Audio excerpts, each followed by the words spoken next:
as you may know, I'm here to talk about negotiating internally. So about me, I'm a social entrepreneur, co-founded a company called KindWork. We do tech training for young adults, helping people get their first job in tech. I'm a writer, I'm a speaker. I started my career in finance and jumped to the tech sector by going to Groupon. I always joke when Groupon was cool is when I was there. And then I went to Uber, where I started off as an individual contributor and was able to grow my career really quickly. And when I left, I was managing a very large team, about 250 plus people. So I have experience both on the personal side and self-advocating and promotions and pay bumps, but really I wasn't that good at it until I became a manager and really understood the other side of what happens when you are sort of going in there asking for a pay raise or a promotion. So let's talk a little bit about the sort of one thing I want you to take away from this is that your negotiating and your self-advocacy does not end once you start a job. It just doesn't. Like, you have to be in there, making sure your boss knows what you're doing and talking about what the next steps are going to be for you in the company. A common issue that I see is folks will go into a job, heads down, you work your butt off for 6 months to a year, and then you look up, it's time to do your formal evaluation, and you're ready to go in there with your list of why you deserve this big pay raise or this promotion to your next level. And at that point, it's too late, right? The decisions at that point have been made, and there is no way you're going to get anything different than what your manager is already prepared to tell you at that meeting. And so what I want to talk about today is making sure you understand everything you have to do leading up to that to make sure that conversation you're having that once a year or twice a year during your formal evaluation period is the conversation you want to be having, and it's not something unexpected. You should know everything that's going to go on in that meeting by the time you get to it. Great. So I briefly mentioned before, just maximizing your benefits. Make sure that you understand that your cost to your company isn't just your salary, it's also all these additional benefits, and that it's kind of up to you to take action on these. They sort of will give you like a big packet or an email with all of these things in it, and it's on you to take action to get these benefits. And the big thing here to keep in mind is that because your package is more than just your salary, you can continue to ask for additional benefits even when you're in the company. That is actually a quite common occurrence, and it really does help with your full package. So if you don't have, say, I was saying therapy sessions, like that's something that you want, it's something you can ask for from HR, like please include this as part of our healthcare coverage, or find some kind of a company that's able to offer these to you for free. And then that's a benefit that's part of your package. It saves you money. It helps your mental health. Like, there's so many great benefits to being able to use these different things your company is giving you. Okay, let's jump into the real stuff, what everybody wants to know, which is salary and performance. So in order to get a pay bump or a promotion, it's composed of really two pieces. And I'll start with the one that most people maybe don't know as well. And the first is job level. So I always say to folks, if you want a pay raise or you want a promotion, you've got to know your level. And many companies, actually almost all companies, except if you're in a really tiny startup, they'll have levels. So level 1, 2, 3, it could be A, B, C. It really just depends on how your company names levels. But what's important about the level is your pay band. So you may be, and just to use this as an example, level 1, the pay band might be between $50,000 and $65,000, right? And if you come into that pay band at $64,500, there is a pretty good chance you won't get a very big salary bump at the end of the year, even if you've crushed it, even if you really nailed your job, because companies are pretty strict about the pay bands. So in order for you to get more money, you actually would have to jump a level, meaning you'd have to get promoted to go into the next pay band. That's not something many people know, and many people get really frustrated when they see like a tiny salary bump and they're like, why didn't I get a bigger salary bump? Like, why am I not earning 75, 80,000 this year? Usually it's because you're restricted by the pay band you're in. So everyone, action item for you on Monday, find out what your level is, find out what pay band you're in. This isn't some secret information. HR doesn't love to talk about it, but you can ask and they should give it to you. Again, it's not secret info. Everyone should know what their level is. It helps you understand when you come to that negotiating table internally with your boss, what is sort of your room to maneuver? Are you talking about a pay increase, or do you have no choice but to talk about a promotion because you're already at the top of that pay band?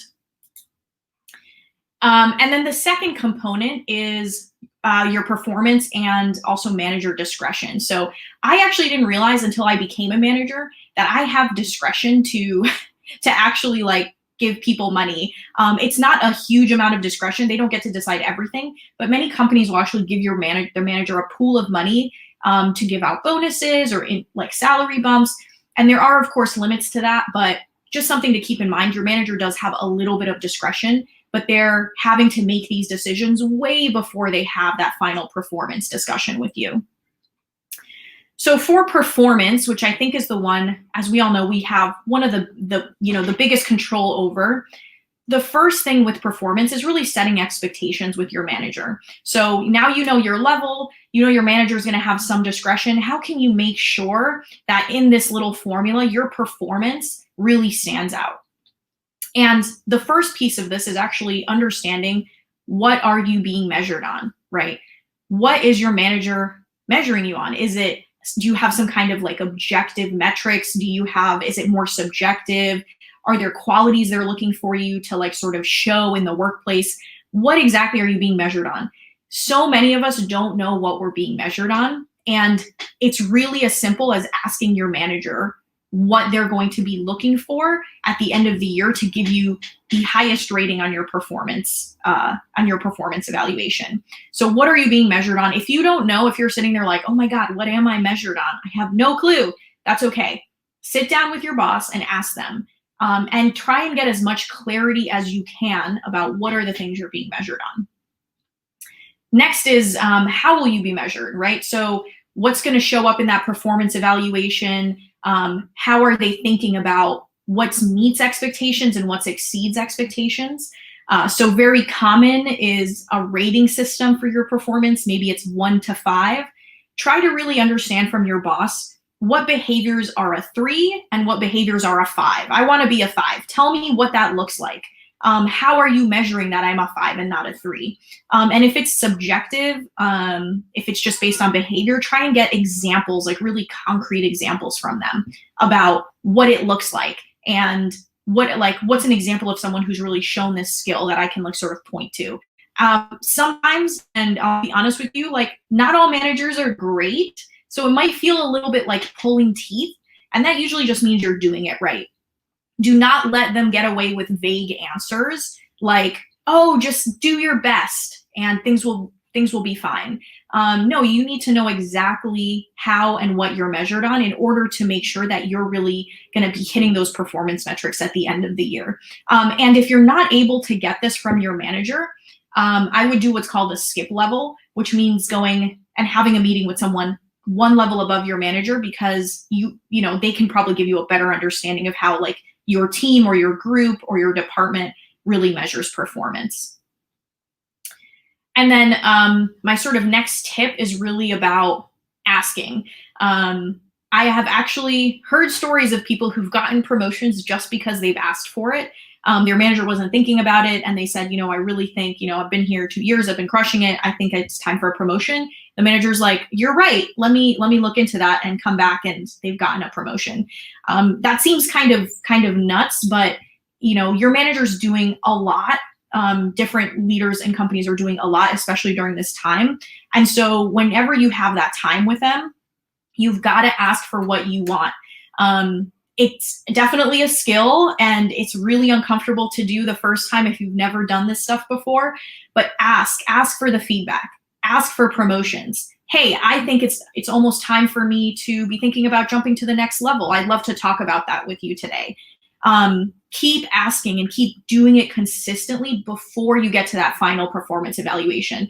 You don't want to get to that final performance evaluation where they're like, sorry, you didn't get a promotion. Now you've got to wait a whole year to find out if you're going to get that promotion and work a whole year again, even if you feel like you may already be ready. So keep asking. And if this is something that, maybe just write at the top of your notes, ask for a promotion, ask for feedback every time you go into a meeting with your manager. I think we sometimes forget that managers aren't sort of thinking about this stuff. They're in the day-to-day. So sometimes you asking them kind of jolts them into reality. Oh my gosh, you're right. We haven't talked about a promotion. We haven't talked about what a pay raise looks like. Okay, I'm throwing a lot of information at you guys super fast. So I know you'll have a chance to replay this if there's things you missed, and I'll definitely be answering questions later. But for internal salary negotiation, so step one, really understand the HR structure, your level, what like bonuses you're eligible for. Make sure you're talking to your manager about these things at least 2 months before the start of any kind of formal evaluation. So if you normally get a mid-year evaluation in July, like you probably want to start talking to them in May or June about your performance and getting feedback and understanding like what's going to happen during that evaluation time, and letting them know that you know the pay structure and you understand where you are and why you're asking for a promotion or why you're asking for a salary bump. That is really, really important to make that ask early, very early. Of course, within reason, 2 weeks into the job, you're not asking for a pay bump or a promotion. Once you've been there 6 months or so, that's about a good time to say, how am I doing? What's the next step? Now, after your first year, you should expect a salary increase, but depending on your company, it could take 2 or 3 years before you're in a position to get a promotion. Some tech companies move a lot quicker, which is great. But just sort of keep in mind that many managers are thinking like 2 to 3 years is sort of the promotion timeline. That maybe feels really long for you, but that's okay, right? You can definitely have these conversations earlier. I'm just trying to give you a sense of what on the manager side sort of they think is the sort of normal time in terms of promotions and pay bumps. But it is absolutely 100% possible to really know ahead of time what that pay bump is going to be for you if you're just having these conversations with your manager and asking those questions and understanding how you're measured. Great. So remote work is very challenging. It's a whole new world out there. And we were in the office and we were able to jump over to our manager's desk and pull them for a one-on-one. It was maybe a bit easier to build that sort of brand and to advocate for yourself. But one piece of advice I'm going to give everyone here today that I give pretty much anybody I coach, and I used to give all of my direct reports when I worked at Uber, is that every week there is one question that most people don't really think about, but is actually a really great opportunity for you to advocate for yourself. And that's when your manager says, how are things going in your role? Or like, how are things going this week? Most of us are like, oh, things are great, everything's fine. But that's actually a really important opportunity for you to share something that's going on at work and for you to share something that's like going on, in your job. It's a chance to advocate. So one thing I always advise people to do is when you sit down in that one-on-one with your boss and he's like, how are things going? You want to say something like, like I learned so much on this new project. I'm really enjoying working with this team and getting a chance to use XYZ skill. I'm really enjoying it, and like I'm excited to talk to you about it today, right? Now, that sounds like something you might say in an interview, but what you're really doing is sort of planting this seed of sort of your brand in your manager's mind. And if you have something every week, it doesn't have to be this over-the-top amazing thing. It just has to be one thing that they're like, oh, wow, that's cool that they're learning. Oh, wow, that's cool that they know this thing. That starts to build your brand. And you should feel like you're repeating this thing over and over again, because whenever anybody else at the company asks you how things are going, you should repeat that same thing you just told your manager. What ends up happening if you do that enough is people at the company will say, oh, hey, Jeanine's working on this really cool project and she's really using these XYZ skills. You should ask her to help on this other thing, or maybe go ask her for advice on this one thing. It starts to really build your brand with everyone around you in the company. And in a remote work environment, like you can't let these opportunities go unused because you're not having that face-to-face interaction with people. So that's something that's really worked for folks in the past. It's something that really did wonders for me in my career. So simple, but just make sure you're doing that and don't miss that opportunity. Don't miss your one-on-ones with managers in a remote environment. Super important. like make sure you're having those meetings. Do not skip those meetings. Don't let months go between you talking to your manager, or it's not going to be a good look at that like final performance performance evaluation. And then finally, don't, do skip level meetings where you need to. Like that means speaking to someone above the fray, above your manager. Make sure your manager knows you're having those meetings, but it's a good opportunity for you to advocate for yourself, to show a little bit about what you're doing to somebody slightly higher up in the company. Engage over Slack with coworkers, build relationships. How was your weekend? What's going on? It's really easy to get sort of huddled in our work and not communicate, not like sort of have to interact with people. I tell everyone now I'm an inside person because I spend so much time in my house, but just make sure you're using Slack or whatever communication system you have to engage and build those relationships. Have 10-minute coffee chats with people, whatever it takes. And then finally, ask for feedback as often as possible. I can't stress this enough. This is going to be all about you guys asking. Ask for feedback, ask for that pay raise, ask for that promotion, and do it really early, because that's going to really set you up for success when you get to that final performance. Okay, I kind of sped through that a little bit, but hopefully everyone got something valuable out of it.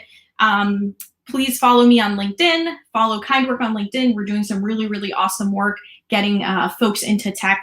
And it was so lovely hearing from all of you and chatting with all of you. And I will be in the Discord answering any questions you have about pay raise, promotions, levels, benefits, whatever you need. I'll be in the Discord for a little bit.